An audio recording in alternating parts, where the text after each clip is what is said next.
the tip of the week this week is something that was brought up earlier in the presentation. Someone had asked me in the prior section about realtors. So I'm excited to be able to share this because it's exactly in line with what I was just being asked a few moments ago. And guys, so like I mentioned earlier, every single week we share a new tip of the week.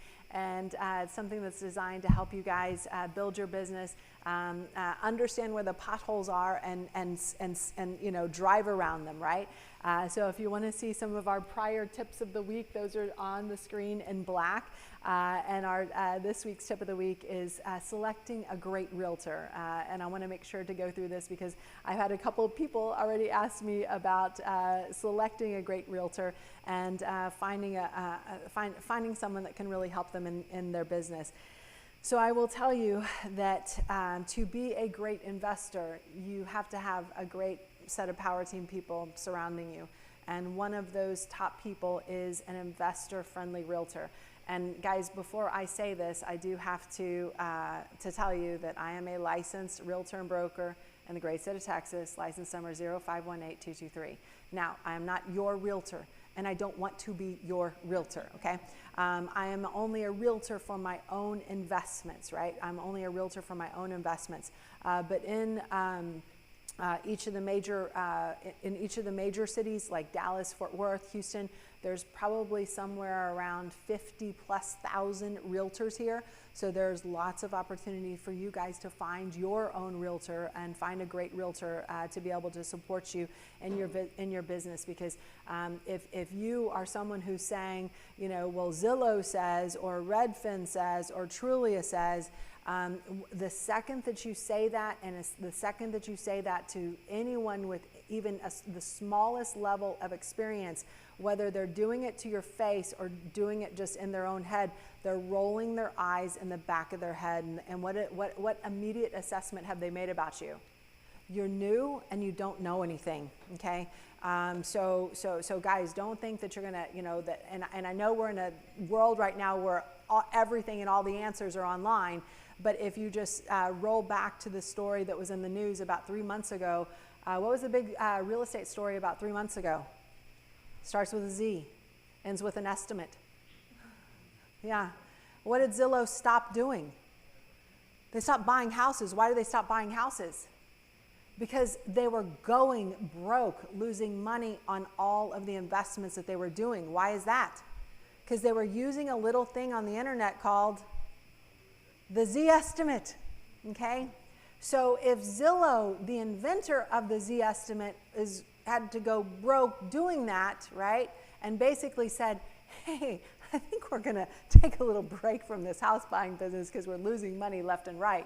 What does that tell you about when you guys go up to someone and say, well, Zillow says, right?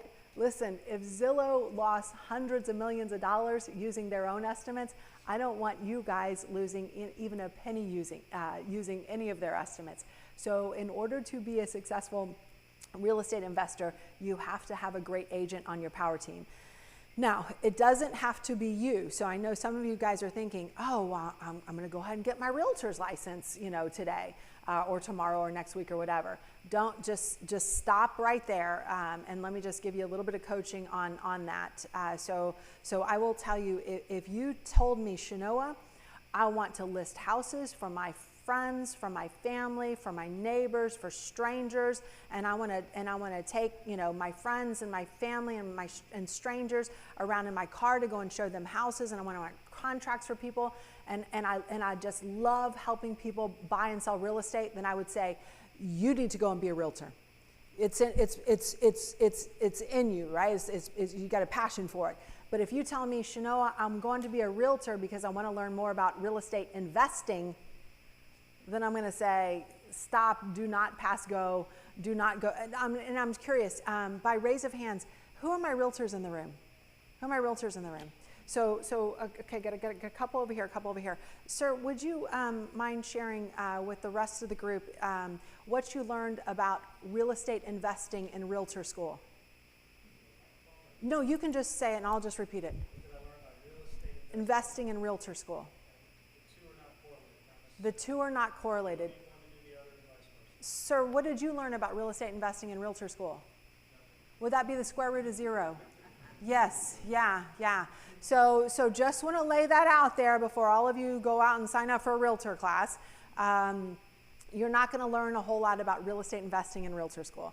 And then I'll tell you, I'll share with you a tip as we go through the presentation about how to find an underemployed realtor to be able to help you in your investing. But first I want to talk about what makes a realtor both great and investor friendly, okay? So I will say the qualifications and questions go far beyond them just having a realtor's license or a broker's license. You just heard from 2 independent realtors who said they really didn't learn anything about real estate investing in realtor school, right?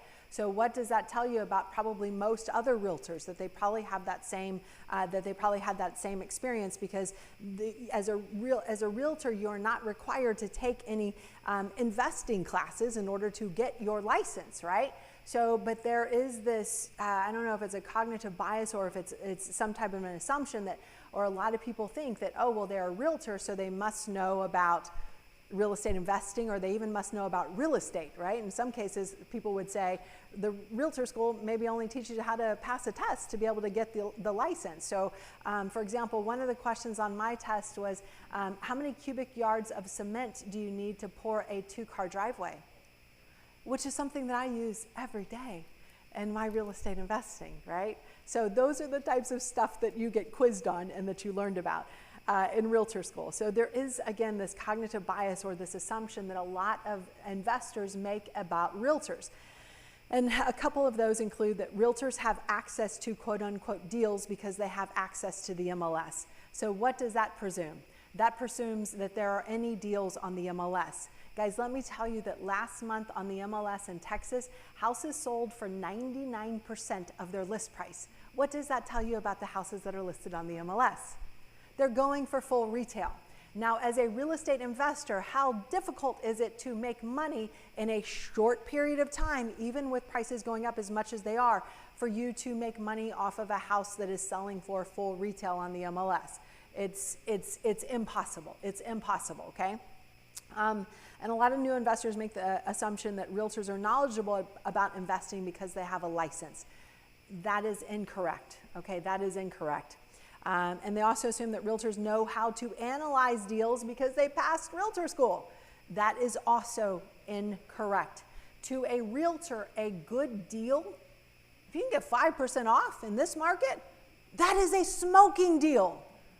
For a owner-occupant, that is a terrible deal for an investor who needs to force value and in 3 to 6 months to be able to resell that thing. Because even as much as prices are going up right now, and they are like I've never seen over the last 20 years, they're not going to go up that fast before your hard money lender is saying what to you? Yeah, you can pay me in full now, right? So a couple of things that I want to make sure. Now, let me help you, give you some good questions to be able to find a great realtor. So I'm going to give you a list of questions that you will want to ask your realtor, okay?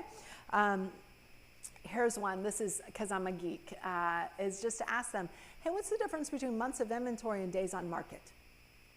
How many realtors can explain that? Not many. Does it make a difference to you as a real estate investor? Yes. How so? Whenever I ask a question and take a drink, that would be your cue to say something to fill the air. Okay. So days on market represent how long it takes from a house to go from active status to pending status, okay, not close. How long it takes to go from active to pending, okay? And typically it takes another 30 to 45 days to actually get to the closing table, depending on what type of a loan product that you have.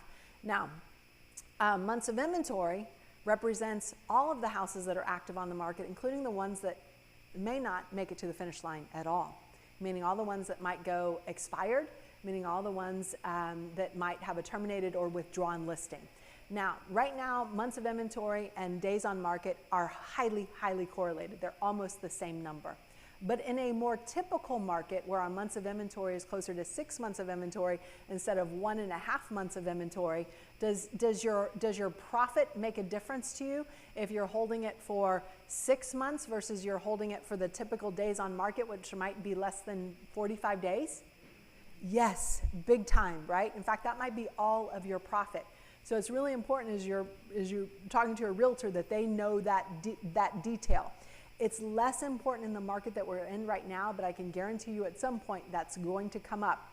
My job is not just to teach you how to be successful in today's market, but I want all of you guys to be like me in terms of your resume status. And for me, my resume status is I have not looked at or touched that thing since 2003.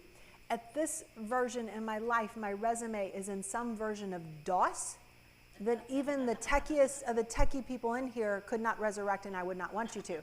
Now, for my millennials and younger than millennials who are looking at me with a completely blank stare saying, what does she mean, the DOS? What is this DOS that she, who is DOS?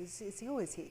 Just ask the person next to you with no hair or gray hair and they'll explain it all to you, so you'll be okay. So days on market, months of inventory, very critical. Not as much in this market, but this will just tell you what they understand about real estate, because this does affect your profit at the end of the day. Ask them, what's the best place to find deals, right? And what do you also want to know? You also want to know if they understand how to define a deal. What is a deal to a real estate investor who wants to buy, fix, and flip? What do those numbers look like? What's the real estate investor maximum allowable offer formula? What does that look like? 70% of ADR minus repairs. Your guys are getting close. Okay. Now I'm going to tell you to stop. I'm not drinking anything. Stop talking now. You're hurting me. Okay, so please write this down if you do not know this. This is critical math to be able to have. It's 70% of the ARV minus repairs, where ARV stands for after repair value, where the translation for that is your comps, right? What the other houses have sold for. So if, for example, you want to buy, let's say, for example, the property that you're looking at has an ARV, all the other comps in the neighborhood are selling for $300,000, okay? And then let's say after that you need about $60,000 in repairs to get to that $300,000 level. As a real estate investor, how much are we offering that seller? None of you guys are going to work for me, I can tell you that much. Come on. ARV is 300. I can't hear you. 165. You're fired. Who else? Lock the doors. No one is leaving this room until we got this. Ness, you had it. I told you the cost of repairs. 60. 150. Kiara's got it. 150. Ness has got it. 300,000 times 70% is 210. 210 minus the $60,000 in repairs means your maximum allowable offer is 150, not 165. That 165, that 15K, that's a good chunk of our profit. I don't want to give that away. Do you? No. Good. Let's do this again. I want to make sure we get this. I'm going to throw you an easier one. ARV is 200, repairs are 40. What is your offer? ARV is 200, repairs are 40. What is your offer? 100,000, right? This is kind of like church. When I'm looking out at you guys, you're like, don't pick me.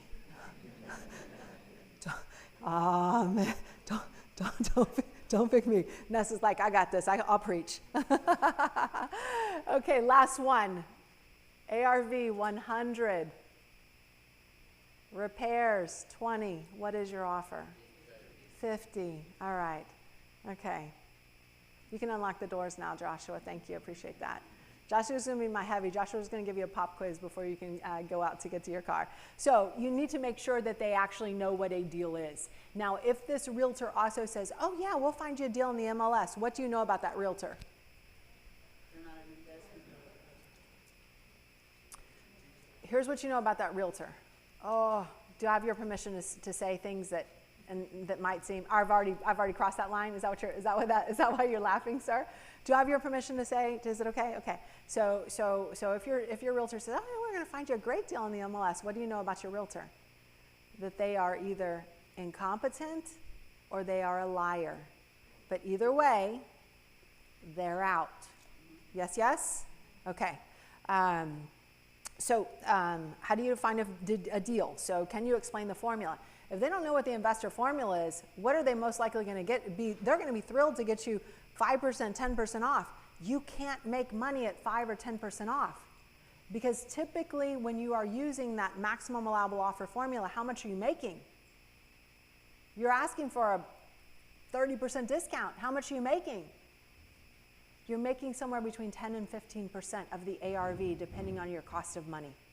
So on a $300,000 house, assuming that you got your ARV right, assuming that you got your repairs right, assuming that you got your timeline right, and those are big assumptions, especially in today's market, right? Then you'll typically make somewhere between 10 to 15% of your ARV. So on a $300,000 house that you offered $150 on, what we just talked about, you're typically going to make somewhere between $30,000 and $45,000, right? So that's why we don't want to give away any of that 15K, okay? Now, if a realtor brings you if a realtor brings you an 85% of ARV minus repairs deal, right? The realtor thinks, I'm like the king of the world here, right? And they are for an owner occupant. They might be for a person who wants to keep it as a rental property, right? But for someone who needs to force value over a 6-month period, which is what we do as fix and flip investors, that's not going to work. And the thing is, none of the realtors went through that realtor math in realtor school. That's what I want to make sure you guys are aware of. Where are the best places to have rental properties? I want to share a story with you. When Phil and I, my husband, first started investing in real estate, we called the top property manager in town. And we said, where should we buy our rental properties, right? We're just getting started investing, and we want to get your thoughts on this because you manage rental properties for a living.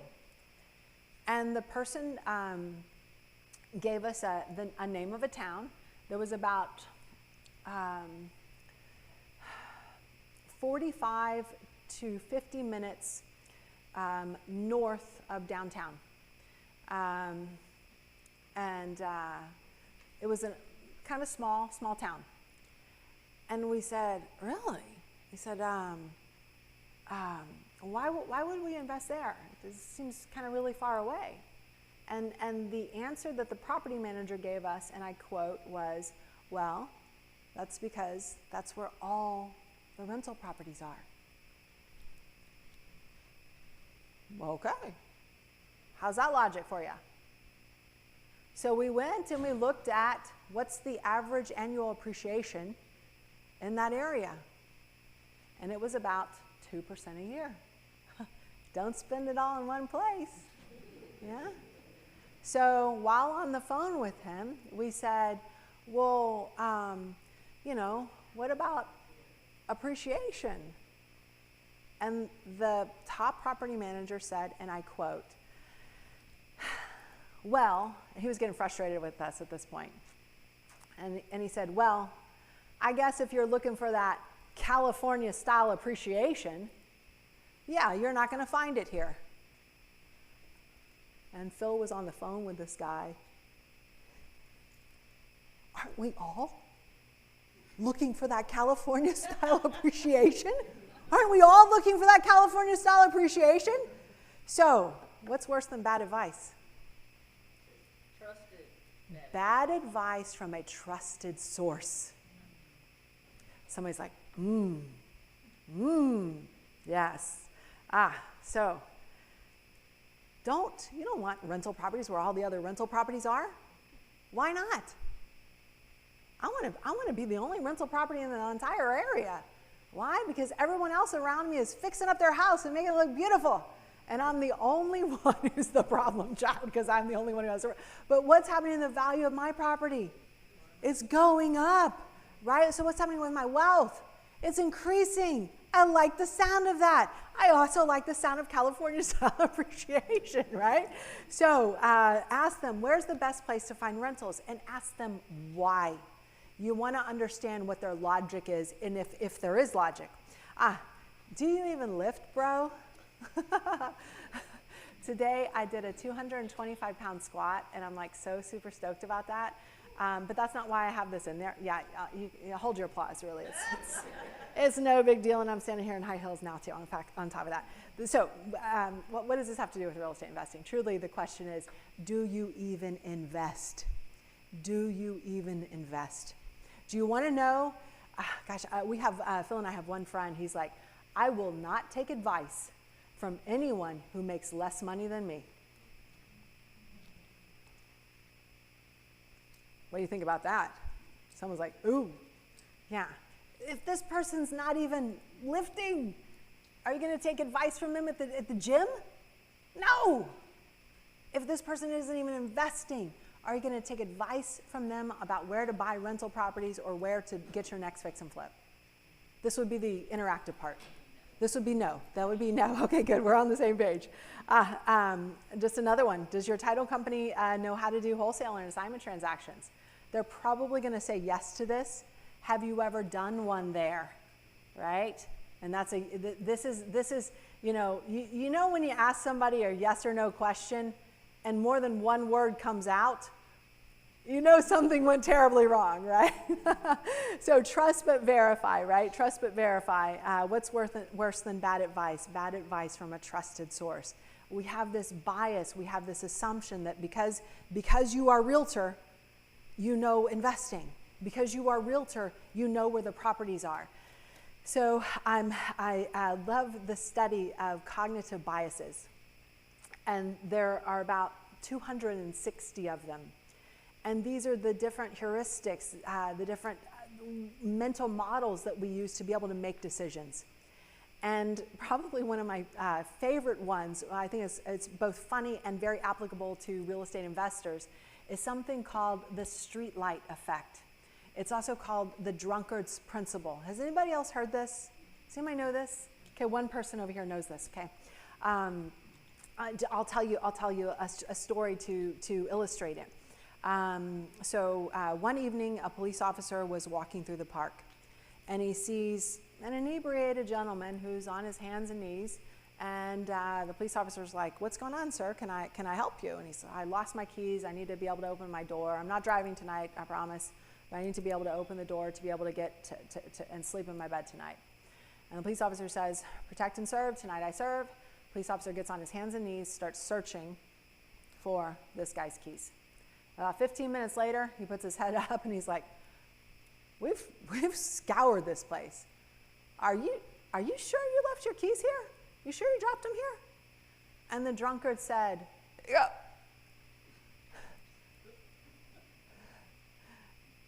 "No. I left them over there in that dark alley. But the light is so much better here." Streetlight effect. What in the heck does this have to do with real estate? What does this have to do with real estate? Where do real estate investors use that streetlight effect? It's the drunken investor's principle. The MLS. All the light, all the deals are in the MLS. We must go look there. No, my friends. Your deal is in some dark, dank, dirty alley, okay? It's not on the MLS. Yes? Okay. You guys can look up all the other 258 cognitive biases. I love that stuff. All right. So whether you make money or not on the deal, your realtor will. What does that mean? They get you in a bad deal, they're still going to get the commission when you go to resell it, okay? So they're maybe not as aligned with you, right? And there may be a little bit of a conflict of interest there, especially if they're getting paid on the initial sale, right? And are not part of the deal going through, right? They've gotten their money, they might be out.